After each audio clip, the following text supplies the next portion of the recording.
On this episode of Tiger Vision, we take a look at a blast from the past during World War II reenactment, check out local artists in the Massachusetts area, and find out who has the best mustache at Newton North High School. These stories and more on this month's episode of Tiger Vision. Hello, I'm Lily Hachi. And I'm Miles Stern. With each episode, we aim to bring you stories from around our area that spark interest in the Newton North community. First, Miles Stern brings us to a World War II reenactment in France, Massachusetts. History is black and white, but it can be brought back to life. Today we're at the Battle for the Airfield at the Collings Foundation in France, Massachusetts. The event is an annual World War II reenactment of a fictional battle. It features more than 300 reenactors and tons of vintage equipment. Both reenactors and spectators attend the event to learn more about their personal attachments and interests. For me, reenacting is a way to interact with history. I've been a history fanatic all my life, and it's interesting to be able to learn about history by doing things. The event makes both spectators and reenactors gracious for the suffering endured by combatants in World War II. We're just camping for a weekend and we'll go home and take hot showers. Sometimes you almost have to feel miserable to just really appreciate what you have in life. Important lessons about war are taught through this event, which can be passed to future generations. It kind of hits home with, what actually does happen in wars. They don't get up and walk away. Gives us an idea of what happened to those guys, and then we can go to schools to talk and continue their story. We all have to learn and study history so we don't keep making the same mistakes. The reenactment is a solemn reminder not to repeat the past, but it's also a great show of tanks, cannons, memorabilia, and explosions. I highly recommend you mark down next Columbus Day weekend in your calendar for the Battle for the Airfield. For NNTV, this is Miles Stern signing off. Thanks, Miles. Make sure to check out the Battle for the Airfield next Columbus Day weekend. Recently, former Governor Michael Dukakis came to Newton North and talked about how students can get civically engaged. Lily Hachi brings us the story. A son of Greek immigrants named Mike Dukakis declares his candidacy for the presidency of the United States. Governor Michael Dukakis was governor of Massachusetts for 3 terms and ran for president in 1988, losing to George H.W. Bush. On December 18th during F Block, Governor Dukakis visited North to inspire students to become civically engaged. The satisfactions of just the sheer joy of being part of something that is making life better for people is really very special. When guys like me get elected, that's fine, but if we can't recruit excellent people to work for us, then all the talk is just talk. Fortunately, Massachusetts happens to have some very talented people, and beginning to get experience in public service is the way you begin. One way students can get involved is by joining Newton North's Center for Civic Engagement and Service. Here, students can find local volunteer opportunities and become more engaged with their community. I think the fact that you have this center here is very, very important. Every high school should have something like this. If you want to become involved through the center, feel free to email them at nnhs.ccesinfo@gmail.com. Also, if you want to talk with Governor Dukakis about being politically engaged, you can also email him at m.dukakis@northeastern.edu. Getting good people like you guys involved actively in this is an essential part of it.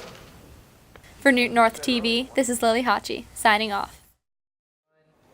Thanks for inspiring us to get involved in our communities, Lily. Newton has a growing population of senior citizens that need help getting around the home. Myra Binowitz takes us to an organization that helps these seniors connect with volunteers in our community.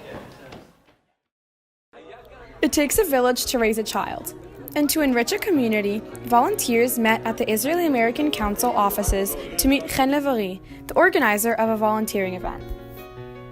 We are organizing volunteers, families, mainly families with kids, small, big, and we go to elderly houses and pick up all the leaves from the ground. One of the younger volunteers, Daniel, shared why volunteering is so important to him. Days like this are important because you just want people to be like a giant family and help each other. I'm having a lot of fun here because I'm with my friends, family, and just fun to do this. Although on the surface, volunteering might seem like a simple helping task, it holds a much deeper meaning for the people being helped. Well, I think there is something in the ethos of people being able to count on each other. Old age is isolating unless one also keeps connected to the world and its people. Volunteering is beneficial for all people involved and helps build connections that can last a lifetime.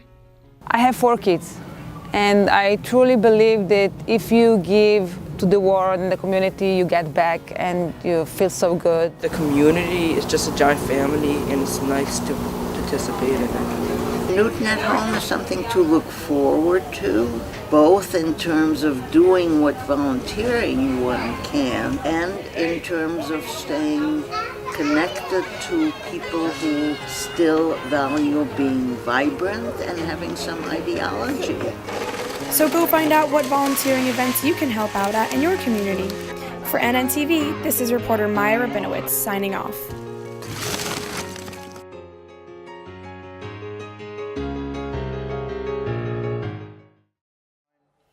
Thanks, Maya. Go to newtonathome.org to find volunteering opportunities in your area. This fall, many teachers took part in No Shave November to raise awareness for prostate cancer and men's mental health. Raphael Perone and Gerald Adams bring us the story. Last month, you may have noticed certain teachers growing out their mustaches for the Movember contest, a competition where students donate to support men's health issues while at the same time voting for who they thought had the best mustache. I sat down with some of the participants to find out more. I think it's important for 2 reasons. One is to raise money for men's health issues, but also just to raise awareness that there are a lot of health issues that are specific to men that we don't focus on very much. In addition to raising awareness, this competition provided teachers with fond memories they can look back on.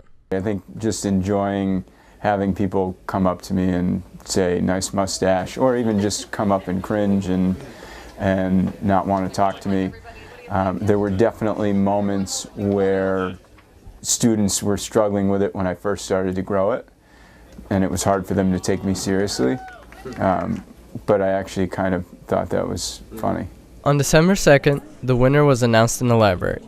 After weeks of anticipation, a now clean-shaven Rick Mahalka brought home the trophy. I was hopeful that I was going to win, but I didn't ever think that I was going to win. I put in a lot of effort. I was really hopeful that it would happen, but you're never sure until the last dollar's counted. There were some other really concerted efforts. I thought Mr. Peliquin's mustache start to finish was really solid, and then obviously if you saw Mr. Turner last week, you know that he really turned it on at the end. Why do you think Mr. Mahalka deserved to win? First of all, the effort there, he combed it all together.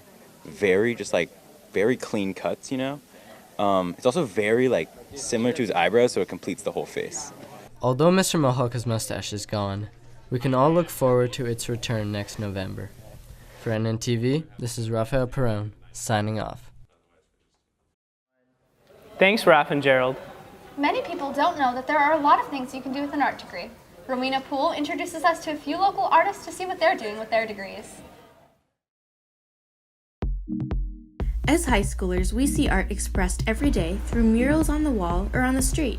But did you ever wonder how artists got their start, the different colleges they go to, and what jobs are offered to art students? ceramics teacher Tiffany Playford of the New Art Center and tattoo artist Alistair Cameron Hodges of Stingray have some ideas. A lot of artists start out, I think, in their bedrooms, drawing on little pieces of paper. I think it's just something that's innate in you. A lot of famous artists start out just doing what they love. I've been drawing since I was old enough to hold a pencil. And when it comes to colleges, Alistair recommends RISD because it's top-notch. It's all in what you make of it. I mean, there's the fancy art schools that everybody wants to go to, but if you put in the effort, you can do whatever you want to do. And Tiffany suggests Mass Art because it's affordable to a lot of students.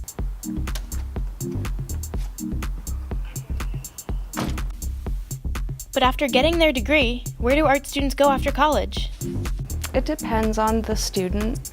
Some students will pursue careers as educators. Some students will go on and make a living making art, like becoming well-known artists. They go on to become starving artists, or they do a lot of computer art, stuff like that. Tattooing itself is pretty much a subspecialty. But college isn't for everybody. Tiffany dedicated her whole high school career to art, but did not go to college. Alistair ended up going to college in Kent State, Ohio, and ended up majoring in architecture. Once I learned how to tattoo, I switched my major to business and then promptly dropped out of college. But artists don't always plan to be an artist from the very beginning. It took me till I was almost 30 to get into this business. So I started out with a lot of other careers and finally landed here. I was in my 30s. It occurred to me that sharing art or helping other people to express themselves that way would be a good thing, and it turns out I really enjoy it. To get a better sense of what life is like being an artist, Tiffany and Alistair shared what types of art they find themselves doing most often. I work with clay most of all. Lately, a lot of Japanese stuff, a fair amount of black and gray. I basically take on whatever I feel that I'm able to do. Alistair and Tiffany also wanted to give tips to all the aspiring artists out there, their strongest piece of advice being to just keep going. Don't give up. I gave up for quite a number of years. If I had that time back, I would be so much farther than I am now. The more you do it, the better you get. And the better you get, the more confidence you have. And I think that confidence is what makes you want to go out into the world and sort of make your mark, as it were. A great artist can come from anywhere, from Kent State to high schoolers painting murals on the wall. So find your inner artistry and start creating. For NNTV, I'm Rowena Poole. Thanks, Rowena. Check out the New Art Center if you want to explore your creative side. Stories are everywhere and they need to be told. If you have a story idea or feedback, go to newtonnorthtv@gmail.com. We'd love to hear from you. You can also hit us up on Facebook, Twitter, or Instagram. That's all for this episode of Tiger Vision. Thanks for watching, and we'll see you in a few weeks.